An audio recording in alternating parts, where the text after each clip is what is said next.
Boa noite.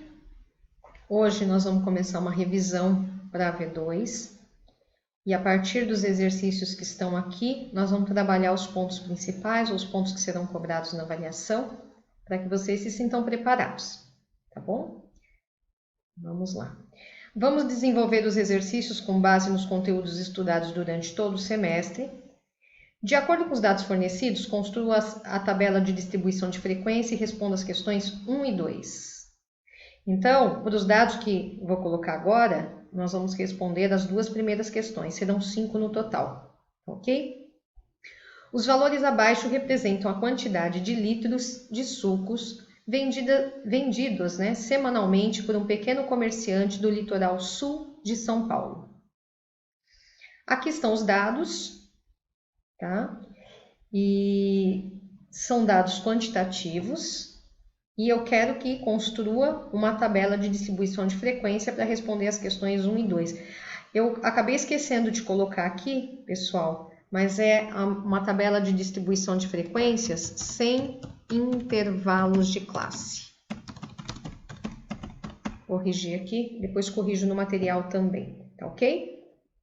Bom, aqui estão os dados. Eles já estão ordenados de maneira crescente, se vocês verificarem.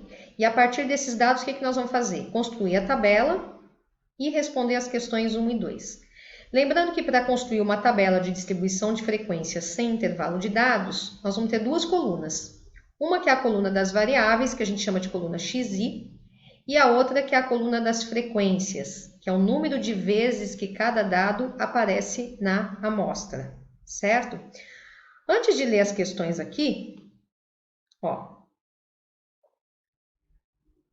deixa eu diminuir um pouquinho aqui a tela para ficar claro. Essas duas primeiras colunas, na verdade, são a tabela de distribuição de frequência. Então, XI, que é a quantidade de litros, e o FI, que é o número de unidades vendidas. Então, eu tenho aqui uma vez cada variável aparecendo em ordem crescente. Se vocês olharem na tabela anterior, tem 30, 33, 35. Então, tá aqui, 30, 33, 35. 37, 38, 40. 37, 38, 40. 43, 44 e 50. 43, 44 e 50. Então, na coluna XI, eu coloco uma vez cada variável. E na coluna FI, que é o número de unidades vendidas, eu conto quantas vezes cada variável aparece na amostra. Então, o 30 aparece 4 vezes. O 33 aparece 5 vezes. Então, 4 e 5. Tá aqui, 4 e 5.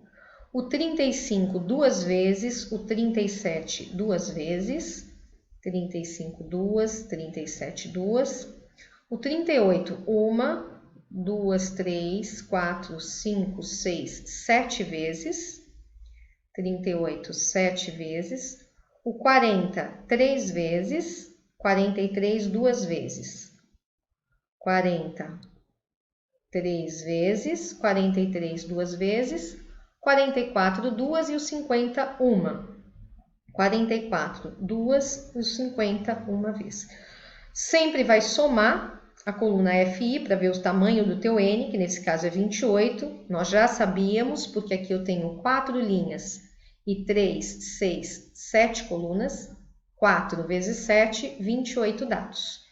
Então, é claro que a somatória de FI tem que ser 28. Então, essas duas primeiras colunas são o quê? A tabela de distribuição de frequências, que eu preciso para poder responder as outras questões, tá? O que foi acrescentado aqui foi em função das perguntas que foram feitas a respeito desta tabela de distribuição de frequências. Então, vamos lá ver o que foi pedido.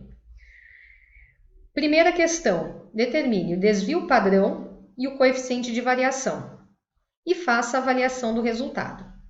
Então, o desvio padrão depende da média. Então, para a média, eu acrescento a coluna FI vezes XI.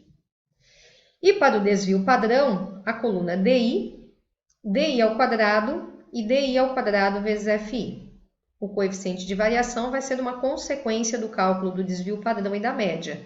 Então, ó, quando é pedido desvio padrão, o coeficiente de variação depois vai ser uma consequência desse valor, eu sempre vou acrescentar na tabela essas 4 colunas. Então, FI vezes XI para o cálculo da média, porque o desvio padrão depende da média. DI, que é distância, eu preciso para desvio médio, para desvio padrão, mas nesse caso eu quero desvio padrão, não quero desvio médio. DI ao quadrado, para o desvio padrão, e DI ao quadrado vezes FI, tá ok? Bom, começando por FI vezes XI. Aqui foi acrescentado o FAC, por quê? Porque ele pede o box plot. E o box plot precisa do quartil 1, quartil 2 e quartil 3. Então, ele fala aqui, ó, através do box plot, determinar qual é a barreira inferior, a barreira superior e se existem outliers na amostra, tá? Eu nem vou precisar construir o box plot. Quando eu determinar quartil 1, quartil 2 e quartil 3, eu consigo determinar a barreira inferior, barreira superior. Mas a coluna FAC foi justamente para determinar os quartis, tá? Então, ó, para essas duas questões, eu tenho tudo o que eu preciso aqui, tá? Sempre vai ser assim.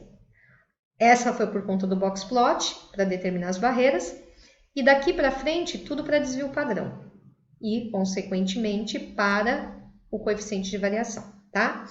Então, lembrando, FAC são os valores de FI acumulados linha a linha. Então, primeiro eu repito, que é 4.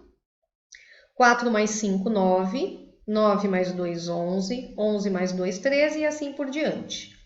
Quando chegar na última linha, tem que bater com a soma de FI, já que eu acumulei todos os valores. Coluna FAC, eu sempre anulo o último campo, que eu nunca vou somar a coluna FAC. FI vezes XI. O próprio nome aqui já diz o que eu tenho que fazer. Se isso aqui é XI e isso aqui é FI, eu vou multiplicar. 30 vezes 4, 120. 33 vezes 5, 165. 35 vezes 2, 70 e assim por diante, tá? Sempre FI vezes XI. E a coluna FI vezes XI, eu sempre vou somar, porque eu vou precisar dessa somatória aqui, ó, que no caso deu 1039, para calcular a média, que inclusive já está aqui do lado.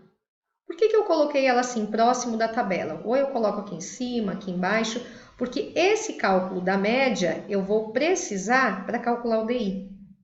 Então, antes da coluna DI, eu preciso ter esse cálculo pronto, tá? Então, ó, cálculo da média, tá aqui, na verdade, o símbolo da média é o X com a barrinha. Vai ser a somatória de FI vezes XI, que é 1039, dividido por N, que é 28. Então, 1039 dividido por 28, já arredondando com 2 casas decimais depois da vírgula, vai dar 37,11, ok? Por que eu preciso desse valor? Porque o DI é a distância de cada valor de XI em relação à minha média. Então, vai ser 30 menos 37,11. É claro que vai dar negativo, né? Porque 30 é menor. Mas como é distância, aqui vai assumir todos os valores positivos. Mesmo que no cálculo eu tenha valores negativos. Porque o que eu quero é a distância de cada valor em relação à média. Então, é 30 menos 37,11. Vai dar menos 7,11, mas aqui eu coloco positivo. 33 menos 37,11, 4,11. 35 menos 37,11, vai dar menos 2,11, mas aqui eu coloco positivo. E assim por diante. 37 menos 37,11, menos 0,11, mas aqui eu coloco positivo.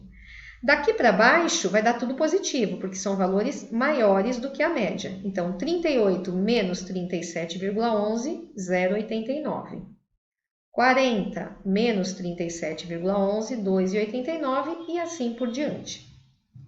DI, tá vendo que não tem produto aqui? Eu nunca vou somar, eu não preciso dessa soma de DI. Anulo esse campo, tá? Agora vamos para DI elevado ao quadrado. É cada valor de DI, então eu uso esta coluna aqui, ó. Cada valor deste eu elevo ao quadrado. Então, é 7,11 elevado ao quadrado. Ou então 7,11 vezes 7,11. Vai dar 50,55. Estou arredondando tudo com duas casas decimais depois da vírgula, tá? 4,11 ao quadrado, 16,89. 2,11 ao quadrado, 4,45. E assim por diante, certo? Até o final. DI ao quadrado eu também não somo, tá? Não tem produto. Aliás, é o resultado de um produto, mas aqui o DI ao quadrado não está multiplicando ninguém. Então, eu não somo esta coluna. E a última, que é DI ao quadrado vezes FI. Então, eu vou pegar DI ao quadrado, que é 50,55, vezes FI aqui, que é 4. 4 vezes 50,55, dá 202,20. 16,89 vezes 5, dá 84,45 e assim por diante. Essa sim, ó, não é um produto, então eu vou usar a soma. DI ao quadrado vezes FI, soma toda esta coluna, vai chegar ao resultado de 656,62, tá? Feito tudo isso, agora eu consigo determinar o desvio padrão e o coeficiente de variação para avaliar o resultado, tá? Desvio padrão, tenham sempre a fórmula em mãos, porque aí vai facilitar, você vai saber o que você precisa tirar daqui para poder fazer o cálculo, tá? Então, ó, desvio padrão, lembrando, a fórmula está aqui. É determinado por S, que é igual raiz quadrada da somatória de DI ao quadrado vezes FI, dividido por N menos 1.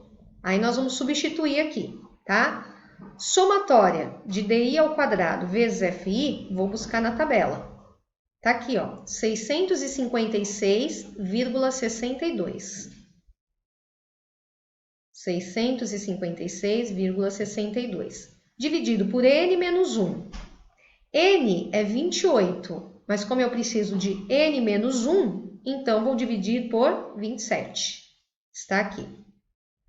Efetua a divisão, extrai a raiz quadrada, tá? Na calculadora, lembra, se você for fazer direto, coloca a raiz quadrada, abre parênteses, 656,62 dividido por 27, fecha parênteses e dá um igual.